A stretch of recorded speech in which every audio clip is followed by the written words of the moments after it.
Any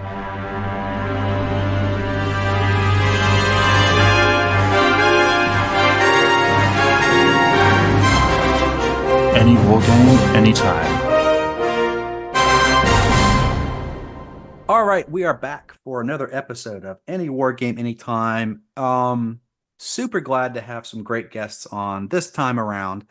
Um, we're going to talk about the latest one page rules tournament. So I got a chance to fly to England, got a chance to meet some super awesome people. I had a blast. Really hated to even leave, especially coming back to this, blistering hot weather. I was enjoying that nice England weather.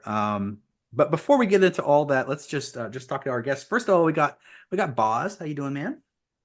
Yeah, I'm doing very well.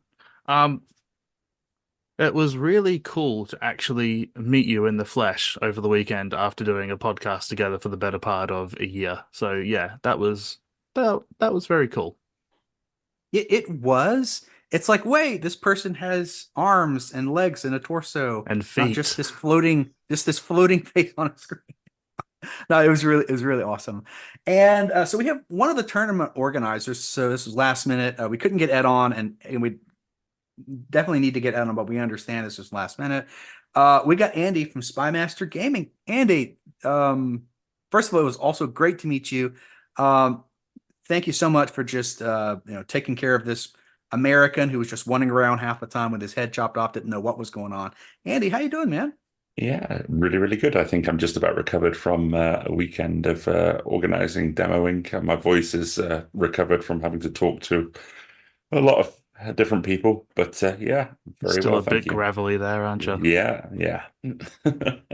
As he's screaming at all the tournament plays. And so we did also get the first and third place winners of the tournament. I happened to get second place. But so we got Dave, who took third, and Harvey, who took first. So Dave, how you doing, man? Woo!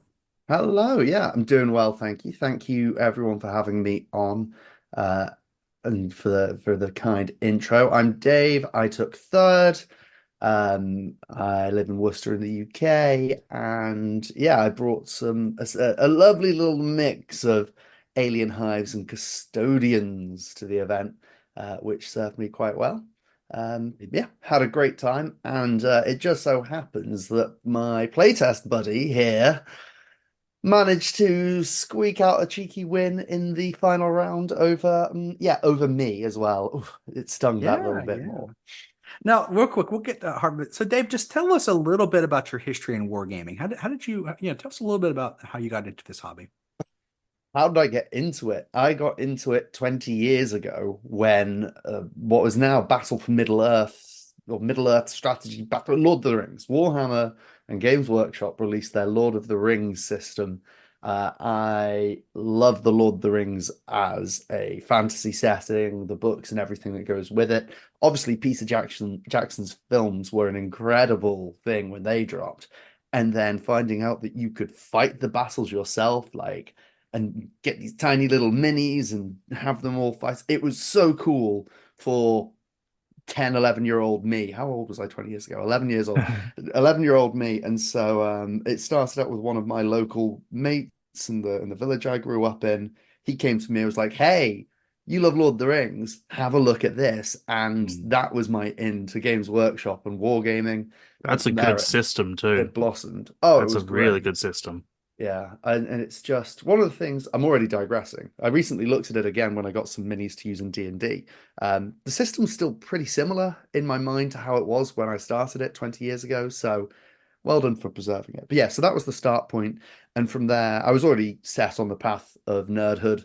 And it just kind of grew from there. I took time out of wargaming for a while. I came into computer gaming, and Magic the Gathering was my big competitive thing for a while, along with League of Legends, which again, I also played with Harvey.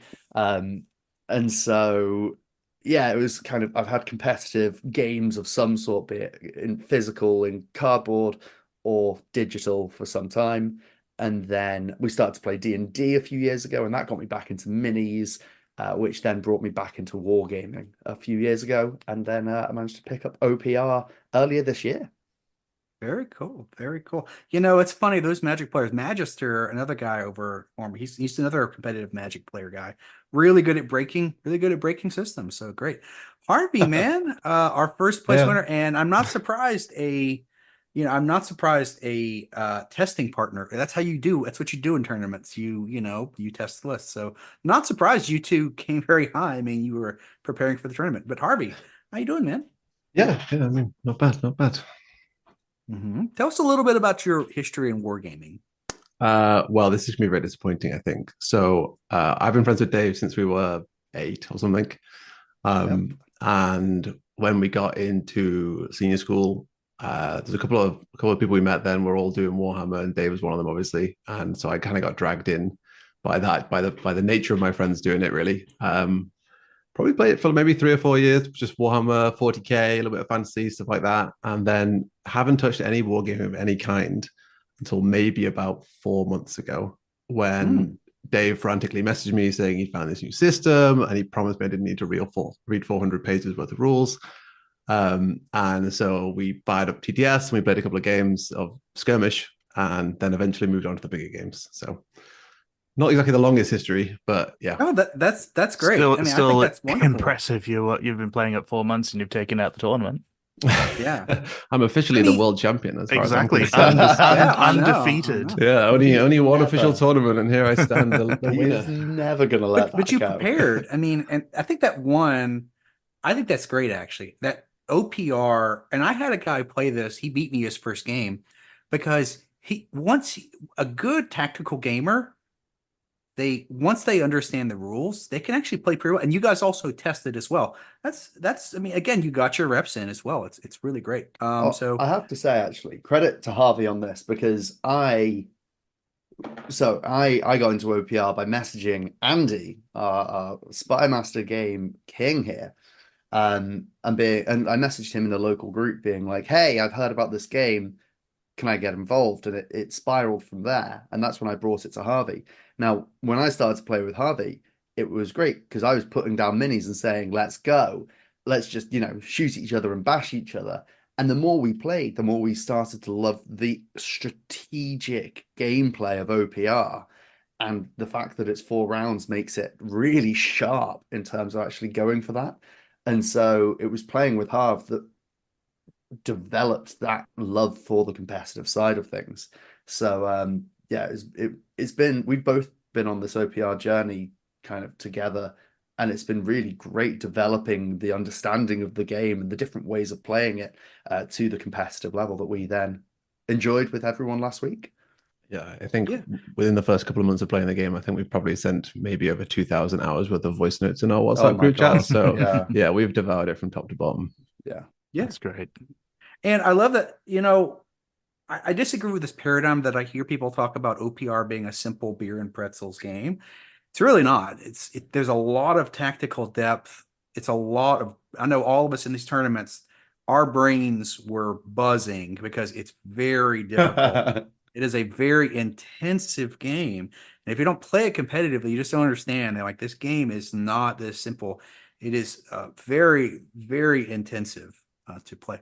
All right. Well, so let's get into this tournament. This is the first time that OPR ever put on a tournament. That's really great. First of all, it's a big step for OPR to put on this tournament. And first of all, I think the first thing we have to say is I don't think they could have picked two better organizers than here. Andy and Dan. Absolutely.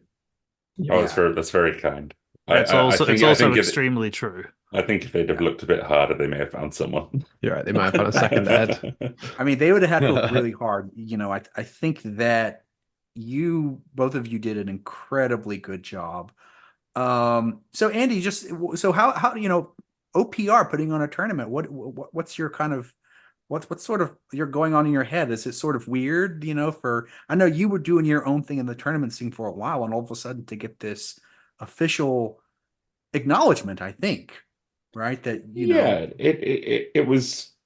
I'd say it was a nice bit of validation, and Ed and I chatted about it. So, for those people listening who don't know, I've been running events for the past 2.5 years since the early days of second edition of one-page rules. And essentially, because the focus of an organized play format has obviously taken the back burner because they've been trying to grow as a company, obviously moving into their STL file growth and obviously building their range out that way. It very much has been just a locally driven thing. And it's not just myself doing it, shout out to a lot of other people on the Facebook groups and that who are all running their own events. I know there's like a big scene in Poland and there's pockets in America and Australia as well who are running their tournaments. But it started off with a bit of YouTube coverage and also the fact that I was demoing it and saying about how to demo one-page rules correctly, i.e., um, not being negative about other game systems, well, the game systems that we all know what we're on about, but not being negative about them, but selling it as an additional game for people to try and play. And basically, the videos caught the attention of the OPR team, and it started a dialogue, and it led to what happened this weekend, an official sort of organization of their first tournament, which was very, very nice. Obviously, you tend to put yourself under a bit of pressure organizing stuff like that, but I think it went very, very well and can only be a good foundation for what comes next, hopefully. So Yeah, I couldn't say better. Pause. What? So yeah, so let's all kind of go. What did for me? I think the tournament it really.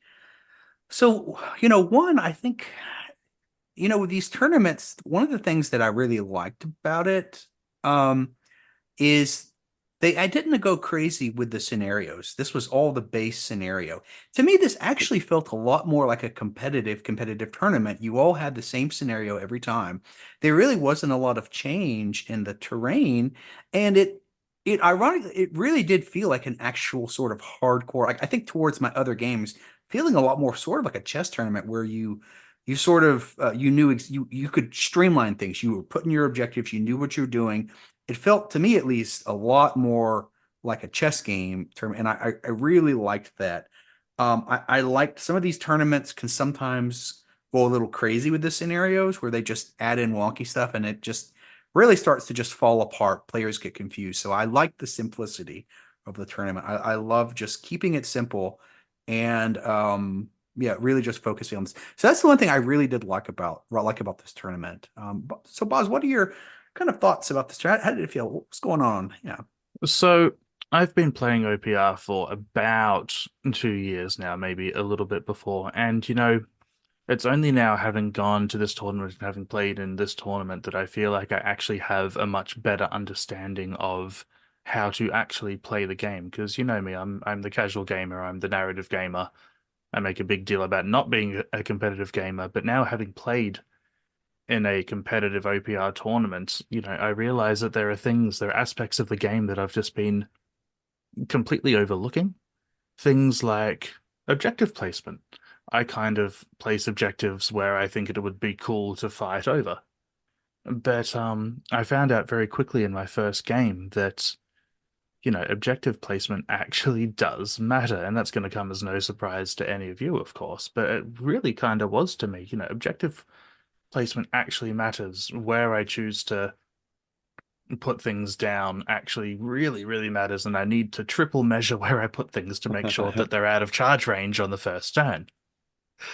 It When we was, were building our lists, one of the considerations we had was, okay, here's the list, here's how we made it, but what's our objective strategy? Yeah. How do we play out that? That's like one of the core parts of how the list ends up functioning. We yeah, had whole like placement strategies based on who's going first, who's going second, and so on and so forth. Yeah, we spent a lot of time on that, and I think as well one of the things that put me ready for that conversation was listening to, I think, your first competitive corner on your other channel over at Nexus. You had someone on, and I apologize for not remembering this person's name, but they were discussing about how the objective placement is a whole nother game in itself. Yeah, And Ryan. yeah, Ryan, that's the guy. And it just so is. And so if it's one of those aspects of a new competitive game, I think, of like, Bozz, you're coming from the more narrative style of mm, play, and sitting down against someone who might have thought a bit more about that as a different game in itself. It's your pre-game. Yeah, the It's idea of huge, isn't it? pre-game, like my pre-game is building a list, and I don't.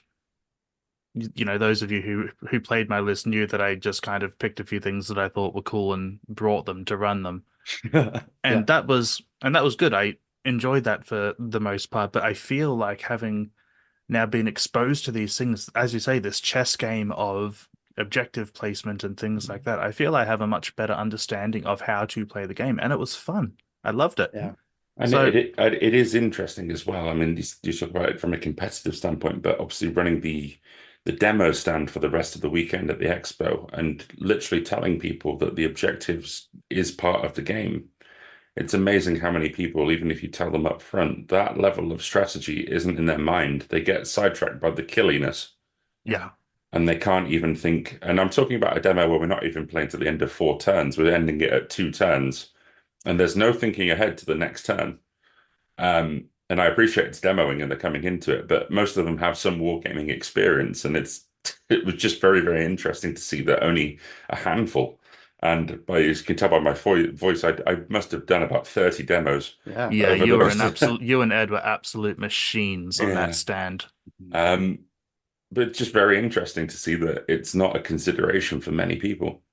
I So you're right. It is. I think it is a skill in of itself Yeah. to actually think of that far ahead. Yeah. Yeah, Yeah. what I liked about the tournament was how much more I learned about the game that I love to play. That's it in a nutshell. And how did you feel at the end of that? Because this is something I think is a really important thing that I'm getting at, which is for some people, going to a competitive event for your hobby is draining, and not in a good way. Like, we were all knackered, I know, after that Friday, but how did you feel on reflection of having taken your kind of chill hobby game and faced it in a new light? I felt really good, and I'd like to do some more of it.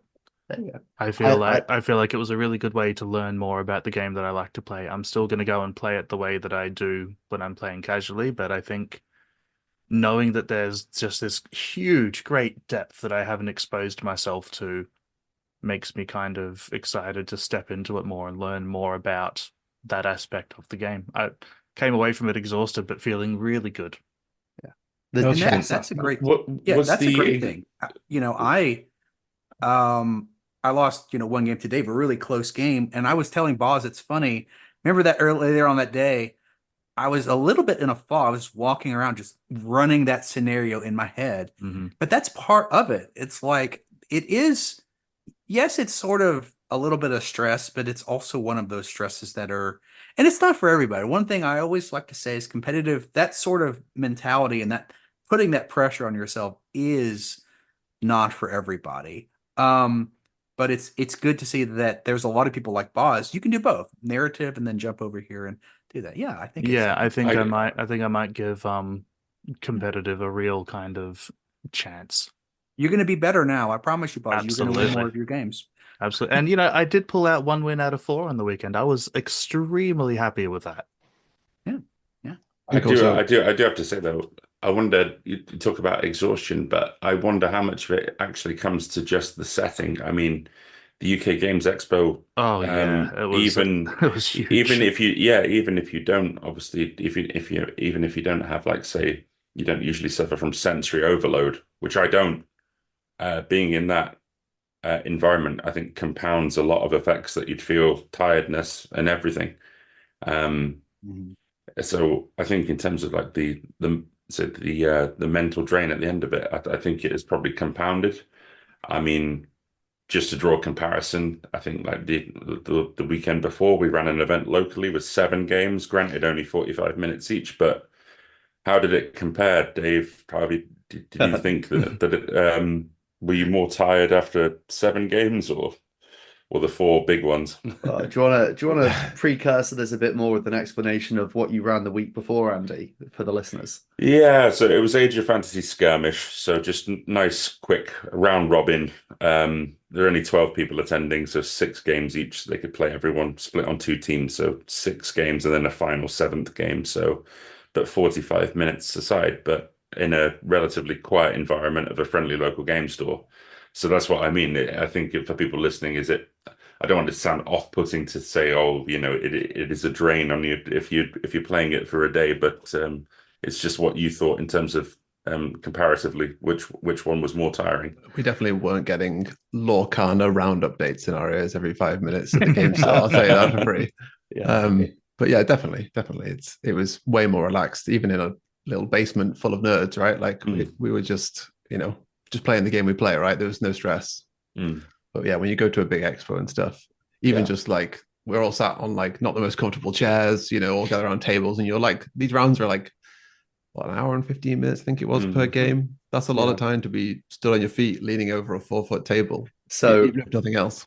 We had this chat It's a an lot. hour of intense thought. You are just Yeah. it's intense. It is intense. You're not stopping. And like Andy will tell you, every round, I'm used to doing Magic the Gathering events where back when I was doing it, day one, it's 2-day events if you went to what used to be called Grand Prix. I don't know, I think they're called Magic Fests now.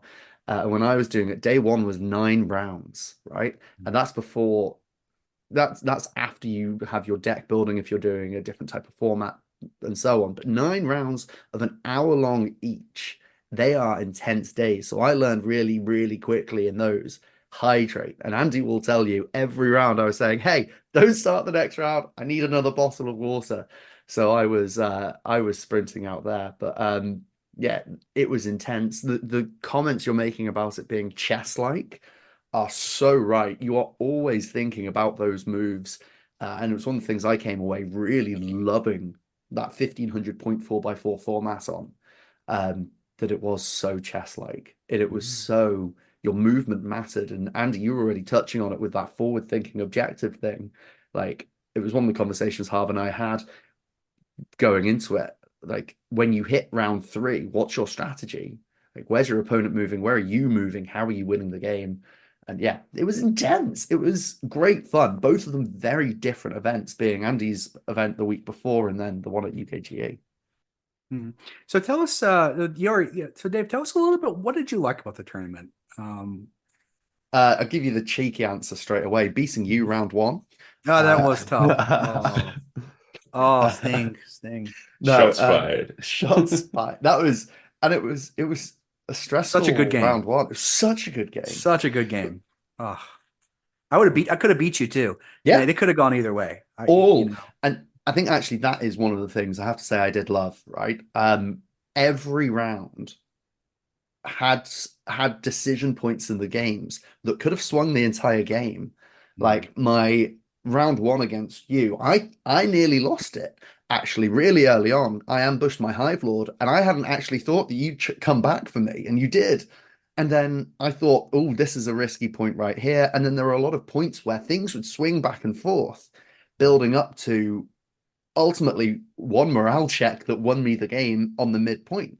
Like, and even then, I can't just say it was that one point because we both had our setup into the game. Like that's one of the games that I look back on and I reflect on and I think I wish I had perfect memory for that game to write up a battle report because it was a fantastic game. And it was interesting just to walk past from an organizer perspective as well, because come 4th turn, the last 10 minutes, you each had a smattering of units left on the board, and it was anybody's game right to the end, and it was great to see.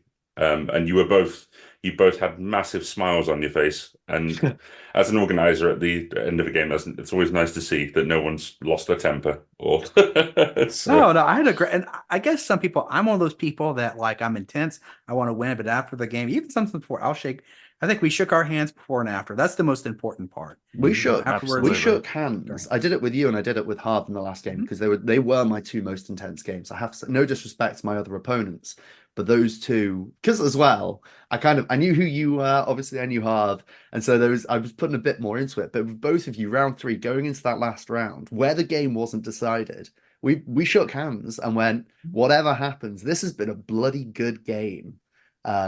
And so just whoever wins this now in these final couple of decisions, like this has been fun. And I think you asked like what my impression of the whole thing was. Really fun. Everyone I played against was a great sport. Everyone accepted, like we all had good and bad dice rolls. We all knew the nature of playing a dice game. We all had really exciting moments. We were all trying to get, a lot of us as well, I found with my other opponents, we were all trying to get our flavor out of it. We all wanted the exciting big bad hero to go and, slay the fearsome princess and rescue the dragon from the castle sort of thing. We wanted our things to do our things, and most of us got that. And from a strategic point, I got a lot of enjoyment from how much of a strategic game it was. And from the swings and the back and forths, I just had a great day all round. Very great, very great. Harvey, how about you? What'd you like about the tournament? Well, I mean, until let's say the weekend before last, when we did the skirmish tournament, and obviously the OPR tournament on the weekend just gone, my exposure to other people to play war games with was, Dave 20 years ago, and the two other players we play with in our play group, right? So one of the really special things about going to these tournaments is they're complete strangers, apart from round four. And you get to see how different people play and how people have approached the game, and even their builds, right? How they put together their army. They all have a unique take on what they think the day is going to be like, how they think their army is best, like optimized or created and such. So it's nice. It's always nice kind of seeing other players and how they're appreciating the game. I mean, two of my opponents, Bence and Lewis, I think both played pretty dramatically different, but both of them played in interesting and kind of powerful ways. So yeah, it was fun. The highlight of the day is definitely beating Dave in round four, of course. I set myself up for that one by saying my highlight was beating Dan, so of course that was coming back for me. It's just a little bit like a victory lap at the end of the day. It was great. I gotta say, one of my highlights was losing to you in the fourth round, because it was a cracking game and I couldn't have picked someone better to lose to. Because as well, I thought the game was going to be way, way more in your favor than it was, and it came down to some really clutch points. So, to prop up your point, I was happy to lose to you in that last round. I was happy to beat you. Cool. You Very cheeky cool. whopper. So let's talk about some of the people in the tournament, because so me, Dave, and Harvey got first, second, and third, but really there was also Vince, who played Robot Legions. He was 3-1. And then there was Aaron, who played Plague Demons. He was also 3-1. And I didn't look at the scores, but I'm guessing pretty much all the 3-1 players probably could have easily gotten second or third. In fact, I have to thank Dave, who on the turn that I realized I lost, he was like, "Oh, you can get a few extra points on kill teams." So Dave, you could have very well just given me second place by letting me kill those extra models. But no, I played there's a lot of I played against Bozz, who I was hoping I wouldn't, but I know our matchups weren't going to go very well. It was a very hard counter matchup with Bozz. Yeah, lots of rending versus lots of regen. Yeah, lots of rending. And then I played against Liam, who was bringing a Havoc Havoc sorry, Demons. the War Demons. He was bringing War Demons, which was a pretty good game. I think he was a little newer. And then I faced against Aaron's Plague Demons, and that was a super, super good game. I think between Dave and Aaron, those were my two best games. Both of them were just equally good. He had a nasty little Plague Demons army that really did something very interesting with Nurglings, giving a combined squad with regen, that he sort of used those Nurglings as sort of extra wounds for his leaders. I thought was a really cool idea what he did with those Plague Demons. Run some Plague Demons. He just a really solid army. Super close. So yeah, I got a chance to meet some other people, but I had some, 4 very good games. Yeah. So Boz, how about you? What were some of your matchups? Some of the people you met? What'd you kind of face? Well, my first matchup was with Vince, actually. And that was the closest game that I had all day. Like, that was brilliant. It came down to the last dice roll of round 4, and it didn't go my way, but it was a really fantastic game, and he was so cool to play with. He was really kind of going hard and just really remaining friendly and open, and it was a really cool experience to have for my first game of the tournament. Like, okay, well, I lost, but I didn't get curb stomped, and I was playing against someone cool. And of course, for my second game, it was against you and your high elf fleets, and you know, you and I both knew at the start of the second activation that we were just playing this out.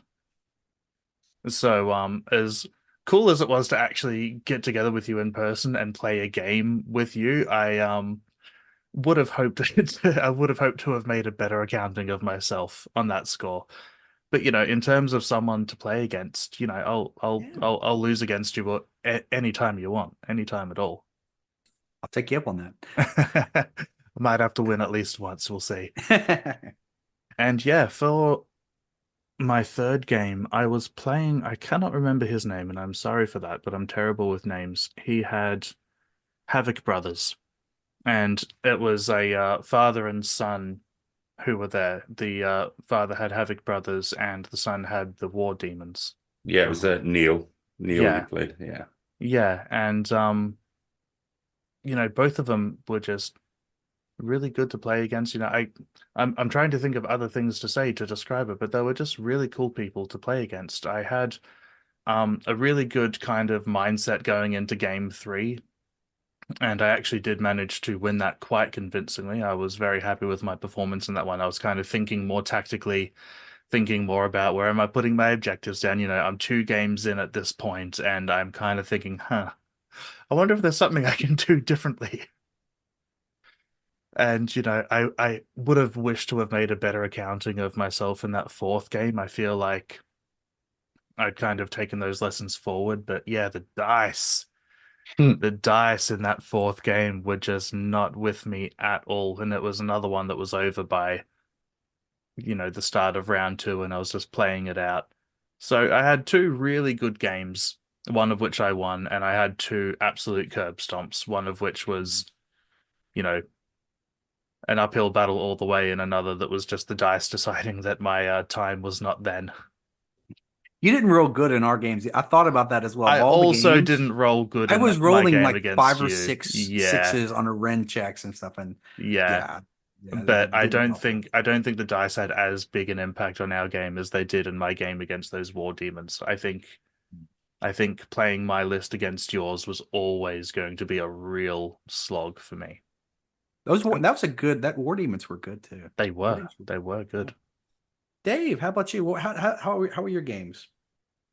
All really close. First one against you, we've kind of discussed. Like, I had 2 ambushes. I had a Hive Lord and a Shadow Hunter, which were coming in behind you, and you charged my Hive Lord when I ambushed him on turn 2 and nearly took him out. And then I activated the Hive Lord to try and get an activation off. And then in the gap between that and my next activation, you wiped out my Shadow Hunter with your shifters, which just terrified me. And the game was quite back and forth from there.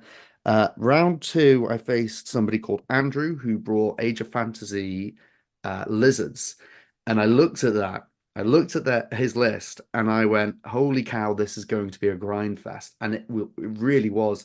The game, I think, came down to a lucky charge from me where I got my custodian block into his frog mage with a big unit of guard, killed over half of them. I killed about 8, I think, through all of my attacks. And then he failed his morale, failed his fearless, and then the whole unit routed. He got 1 casting activation off with that unit in the whole game. And from there, I was able to move along the board and take him out. It was a lucky charge, a lucky break. And that game could have been far closer had the dice just not gone my way. But it was really good because I just looked at that list and I was terrified just how grindy it could be. And then my round 3 was against Darren, as you say, and they had 5 units of plague demons. And in that one as well, I think there was a couple of things going on there. They only had 5 units overall, so their plan was to move up, sit on objectives, and say, "Come to me," which I then did. I managed to position things so I could get better charges on their Demon Prince character. I'm forgetting the proper names here, but yeah, I got a couple of charges in because of the way I managed to move my units and wipe that one out. And when that was gone, I then only had as you say, they had 2 units of swarms with champions in it, so they could pass their morale checks and get regeneration, and then 2 units of the riders with A3 range each.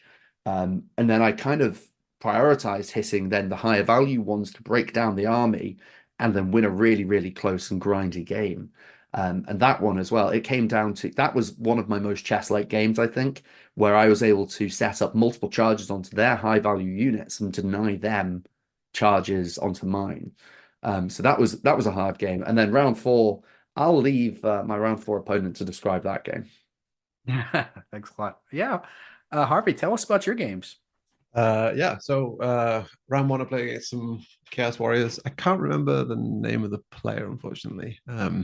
But I'll keep details of it light. But I think between us, we both had spellcasters, and I think we tried to cast 10 spells maybe across the game, and one of them went off. So that kind of frames how that game was going. We had modifiers on our spells, whatever we wanted to do, it was 2s and 1s all day. So that was the first game. Second game I played against Bence. I've never met a man to smile more when he is being absolutely shafted by dice. To the extent where his first round of attacks, I was playing Ghostly Undead, so I had like 6 up invuns and stuff like that. And in one of the rolls, I think I rolled 5 out of 6 ups. And I just looked at the dice and went, I'm so sorry. Because, no one really wants to see that in a game. You kind of want to see something more, even and fair. Was it He just laughed. Yeah. Was it Bence who took the sportsmanship award?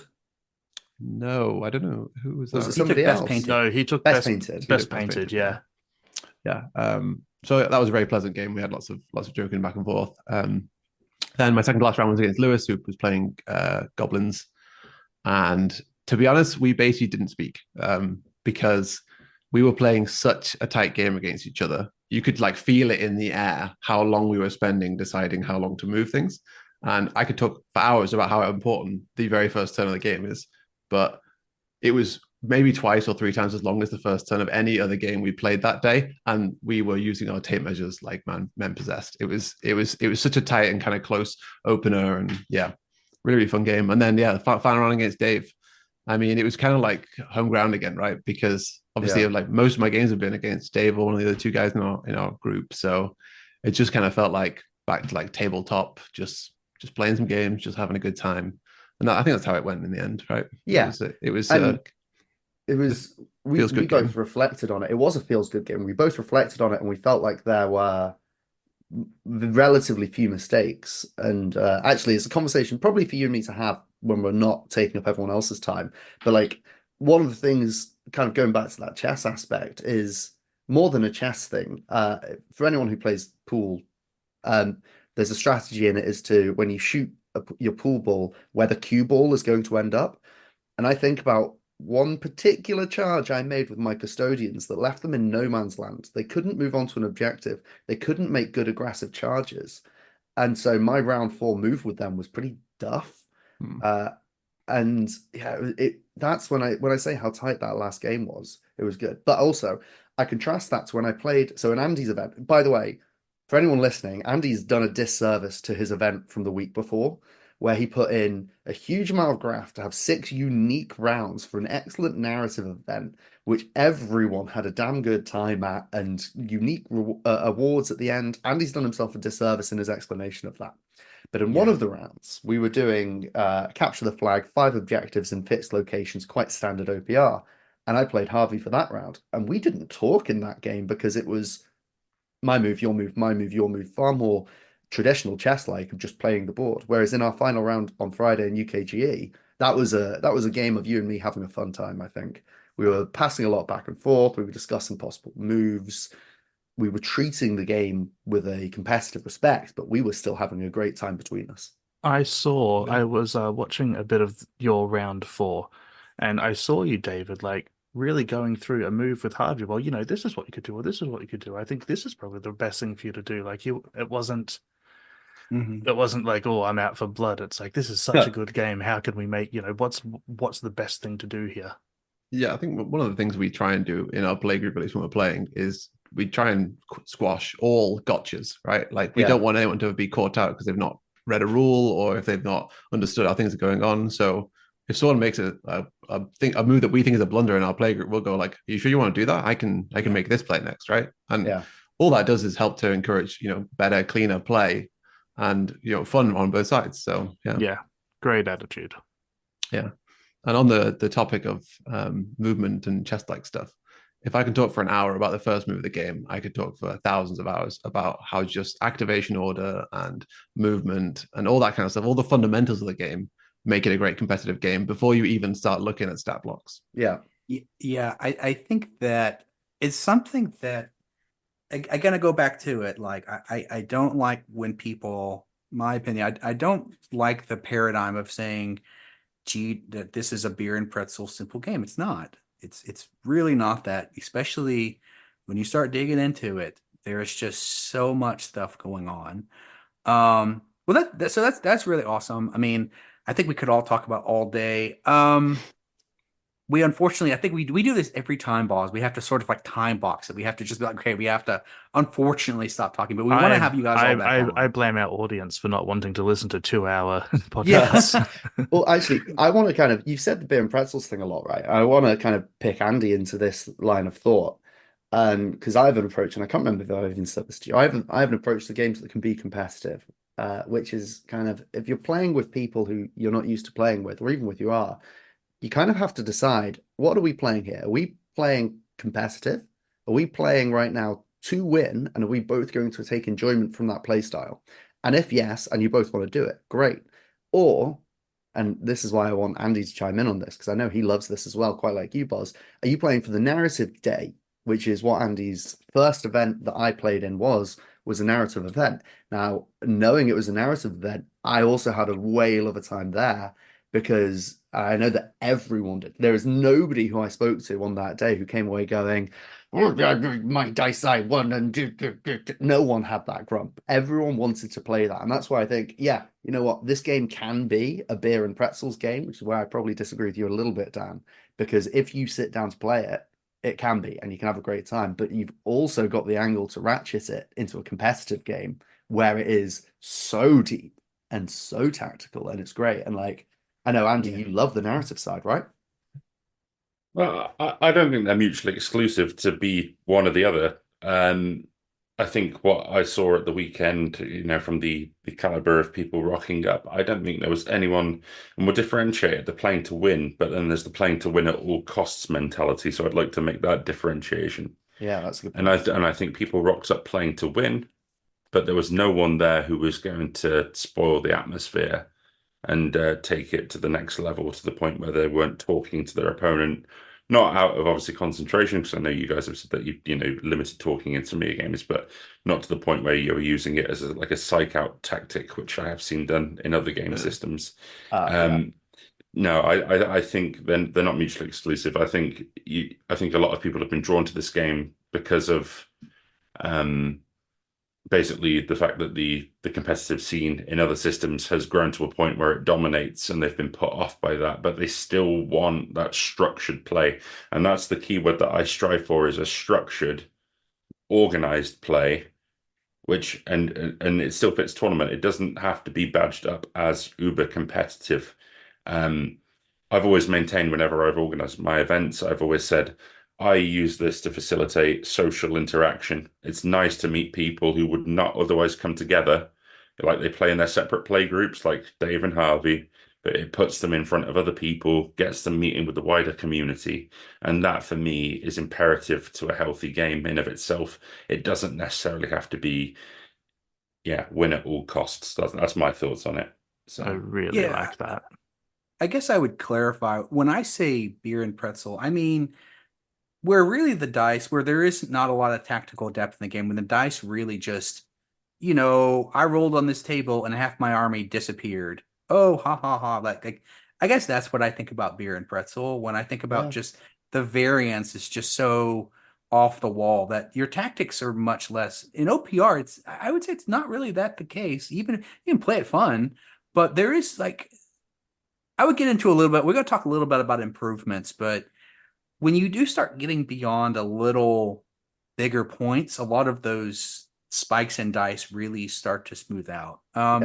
So let's before you round that point out, for anyone listening, please, if you like beer and pretzels, play play OPR with your beer and pretzels and your mates, because it's great. Like, As I say, I've had so much fun playing this game. I've also had so much fun playtesting with Harvey and our other mates in our play group when we are all drinking wine or beer, or for those who don't drink, whatever they're drinking. Like you can do I competitive and don't have a think you could great have time. made more of an effort to sound more middle class there, Dave. I've got my wine. Well, I know Harvey prefers wine to beer, so there we go. So, well, let's talk about so first of all, OPR did a great job putting on. Let's talk about just going forward. What are some ways that we can help build on this? For me, I'm a big proponent that I always think 2,500 and 3,000. And I'm not talking to try and say it's fine that they did it here. I think that I always say going forward to try to push up the points in tournament play. I think that 1,500, especially 2,000, I think is too small. 1,500 can be really small. That the thing what happens at these small point levels is one roll, really one bad dice roll can really just end the game because you have such few units that it's sort of like the smaller in points, the more spiky turns sort of happen. So I think going forward, would love to see OPR start to look at maybe 2,000 as a standard, really push towards, I think, 2,500. I would love to see 3,000, but if you can get towards, for me, I think that OPR is quick enough that really 2,000 and 2,500 aren't that big of a difference. So I think that's one thing I would love to see is maybe 2,500, at least 1,500. Again, I had a great time, but I do think that those small points, all it takes is one little thing, and the games sometimes just can be over with, and that's not very good. I think the other thing for me is the 4x4 board. I think it's good that we didn't have a lot of shooting armies in this tournament. So Bozz did bring that tank, and at a 4x4 board, range is really going to suffer in this game. Everything is just right up in your face. So would really love to see them move back to the 4x6 board. Let's beef up the points, maybe 225, but I really think that 2,500 would let's start off there as a good turn to try to shoot for eventually. So those are two of my little tweaks, as well as just future improvements, like not to do. This was a good start, hey, let's move up from there. Bozz, what do you think? How do you, Okay, so I've been thinking about how to frame this. So UKGE was, 3 or 4 big, aircraft hangar-sized buildings, and the one we were in was where all the tournaments were happening, and there were boards that were beautiful, like, battle mats and, cool high-quality terrain. And when we got to the OPR boards, we were playing on a black tablecloth using push fit board terrain. And I got to tell you, it was a bit of a shame that it didn't look prettier. It's a bit of a shame that it didn't look as good as a game that I could have played at my local club using a battle mat and some terrain. And OPR put out some of their own terrain that's really quite good. They've got area terrain for every army they've released. They've got forest terrain. Obviously, it was a collaboration between them and Titanforge and the Whole Worlds Beyond team. But, I found the lack of a gaming mat and what terrain was provided. I thought that was a bit lackluster. And moving forward, I'd like OPR to just pay a bit more attention to the presentation of their tournament boards. And that's really my contribution to what I think they could improve moving forward. It is probably worth mentioning that they did plan to have battle mats there, but because of, I think, last minute planning, I think Andy will let me know if that's right or not. Yeah, that's correct. Yeah, I think there was some miscommunications between themselves and Titanforge, and that's just as it is. But moving forward, I'd like to see less miscommunication and less last minute. Oh, we don't have this. That's all. Yeah, it's so true. It was an opportunity to sell the game. Like there was other expos there that had better mats and just, and you're right. We had it here. We really could have got some people to see, but it does happen, and it's a good learning experience. Absolutely, it does. I agree. Yeah. Okay. Dave, what are your, how could we make this tournament more awesome? How could we done it? How long do we have? Because I know that if you pass this from me to Harvey, we can go for hours. Like, this is all from a place of positivity, right? We had such a good time. Yeah. Harvey might be about to turn around and say, "Actually, Dave, I didn't," but I bet my house that he's not going to I look actually forward mean it. to your opinion not making the final cut of this podcast. Yeah. My kind of going on a bigger scale, I'd say just advertise it more, right? Like OPR's got such a platform at the moment for they're already huge. They've got 30,000 subs or so on Patreon, right? They've got the absolute right balance of a game that can catch people who either are a little bit falling out of love with other games, or as Andy says, and Andy pitches this really well, as he's touched on, want both. They want more. You want to play more tabletop war games, right? You've got such a huge pool of people to do, to bring into this, and bringing in an organized an organized scene, an organized play scene means that you can get people who perhaps weren't so keen on it because there wasn't that before, and just get more people in. So you've got to look at the macro aspect, and step one of that is advertising in advance, right? Like the other two guys in our play group, both have said that they would have been there if they'd had more warning. And so that's just point one. And like, obviously you've got teething issues, bit of miscommunication. We didn't have the mats. We could have had more glamorous boards coming in, but like it was that split of you want the Titan Forge guys and the Arc Games guys to kind of join in. And so I get it, right? You've got logistics going in. And so teething issues like this are going to happen. So moving forward, more advanced warning on it. Let's get more people involved by letting them know in advance, because as well, the tickets were £30, and I don't know how that translates to other currencies because I'm not clever. But like it's not much other than like whatever you need for accommodation and travel. That's a really good price of entry, and you get to go to the rest of the Games Expo for the day. And I have to say as well, the price support off the bat was very good as well. Incredible. Yeah. Like, it's clear OPR's got such incredible backing from its sponsors and the like. But yeah, a bit more planning, and we could have had so many more people there. And next time, first of all, if there isn't a next time, I'm going to be so shocked because it was such a good event. I think just let's get more people involved. So that was on the bigger scale. On a like kind of bringing it down scale sort of thing, I would like to see some variety, as you touch on there. Maybe 2,000 points, maybe on a 6x4 board, but that comes down to what they want out of it. But one of the things I'd touch on is that buried within the announcement article was that you could bring those 10 unofficial army lists from Titan Forge and Arc-Villain, I think it was. And I had a look at them, but I didn't realize until the 11th hour that they were an option. So yeah, just if you're going to do things like that, great. We know OPR's got the ability to have these custom army lists. So if you're going to advertise them, shout about them. It's kind of that aspect.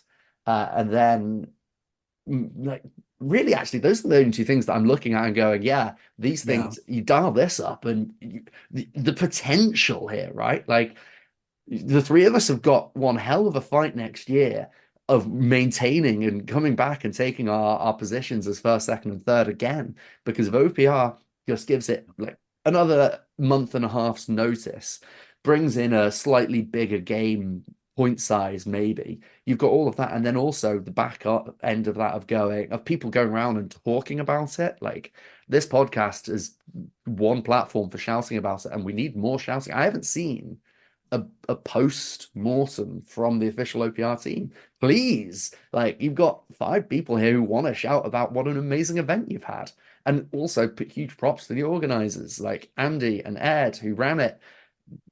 Like, geez, it was brilliant. It was so smooth. It was so well run for a first event. You just shout. That's what I want. I want more shouting, more praising, more whooping and cheering and getting it out there because it was great. And let's see it again. That's what I want. Awesome, Dave. Harvey, so what are your thoughts on? Well, I'll start by talking about points. 1,500 points, I think, is fine, but I was playing fantasy. So I think one of the difficulties with having a cross system event, and I know that numerically they all build off the same system, is that Grimdark Future is always going to suffer because their units tend to be more expensive. So building a list under smaller points is just more difficult innately, because where you have 100 points to fill, your options are much smaller for a Grimdark Future list compared to a fantasy list. So for fantasy, 1,500 was fine. the flip side of that is we were using Grimdark Future unit caps. So fantasy could only go up to 7 units. So it was almost like we were playing neither game in this kind of weird mishmash together. So that felt a little bit odd, a little bit strange. I can appreciate why it was like that. And it was definitely better to get more players than to have more strict rules. So, I think in the future, when maybe there's a bit more of an abundance of players, it would be nice to see individual tournaments. I think definitely on a 6x4.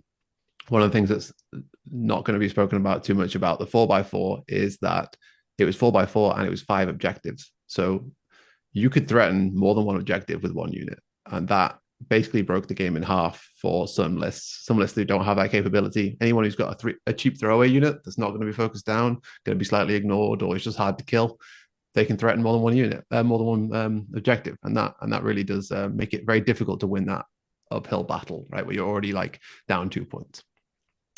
In terms of presentation, I mean, I'm basically going to mirror what everyone else said, but if you walked up to it, you would not know it was OPR. It's a model agnostic game. We had one army there, which I think was using OPR minis, and there was one banner that had a big Grimdark Future alien guy on it. And apart from that, there was basically, apart from, I guess, Andy's shirt, there was no real way of knowing it was OPR. There was no way of knowing it was Titan Forge scenery. There was no way of knowing any of that stuff. It was almost like it was more like a kind of hobbyist get together than anything else. So just in terms of exposure, we had people coming up and like checking out the game and seeing what we were playing and stuff, but how they'd know what we were playing outside of the single measly banner we had, I don't know. So there's definitely plenty of scope for more presentation, more like, and especially for the other companies that are involved in Worlds Beyond. Like, I don't know what Titan Forge actually got out of it in the end, because there was no indication it was their terrain or anything. Mm-hmm. Yeah, I know this is new to one page rules, and one thing I think it's great that they got, Andy. I would really say I can understand that tournaments perhaps aren't their new thing. I would say look at people who have a lot of existing tournament experience and really see what they do. You don't have to reinvent the wheel. A lot of people, I know I come from the tournament scene in Kings of War and Fantasy and 40K. So, those tournaments have notices 3 or 4 months in advance.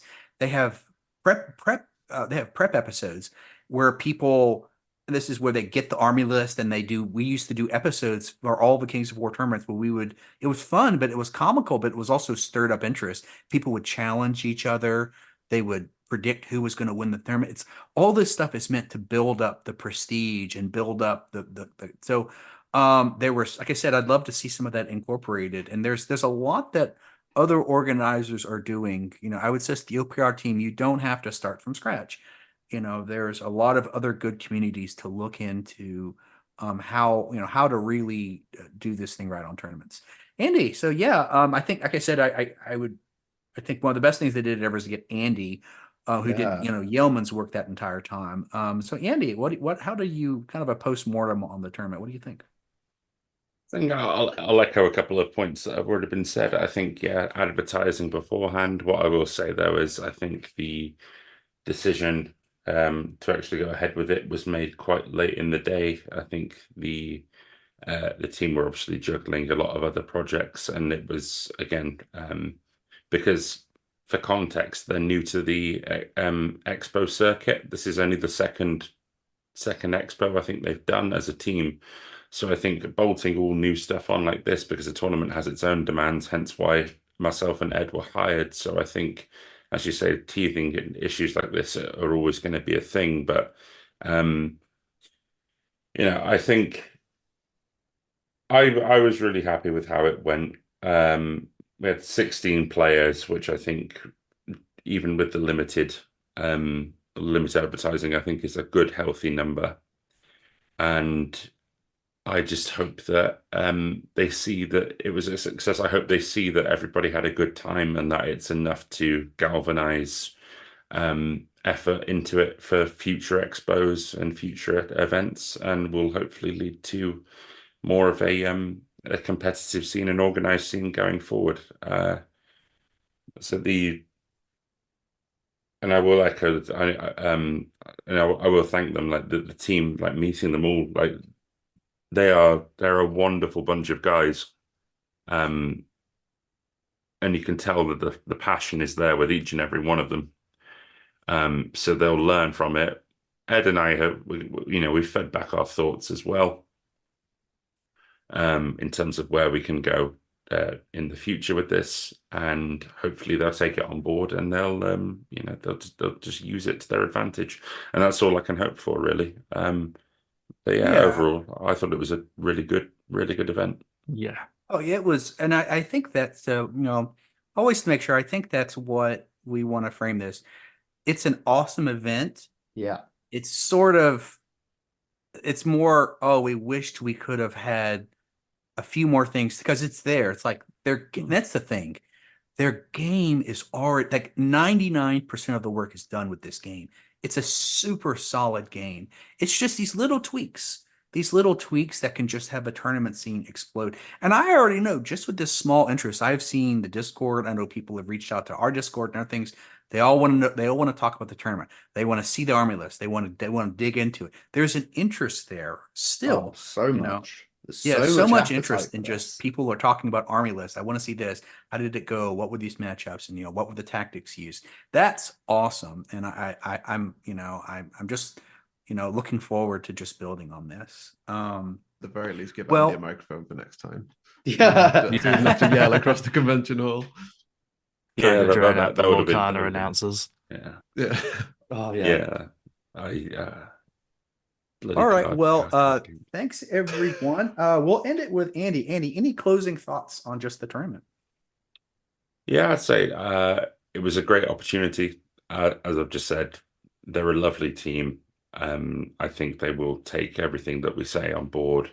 I think if you guys are obviously vocal in your feedback as well, which you already have been, I honestly think it'll build a solid foundation going forward, and we can only expect more and better as well. And at the end of the day, that's what we all want. And hopefully, yeah, we're on the path to it now. So, and I'll just shout out to Perham and Paul and the rest of the team as well, if they do end up listening to this, because yeah, they had a million and one things on their minds that weekend, and I think to just pull it out of the bag with them as well was great. So yeah, thanks to them. Thank you, Andy, and thank you, OPR.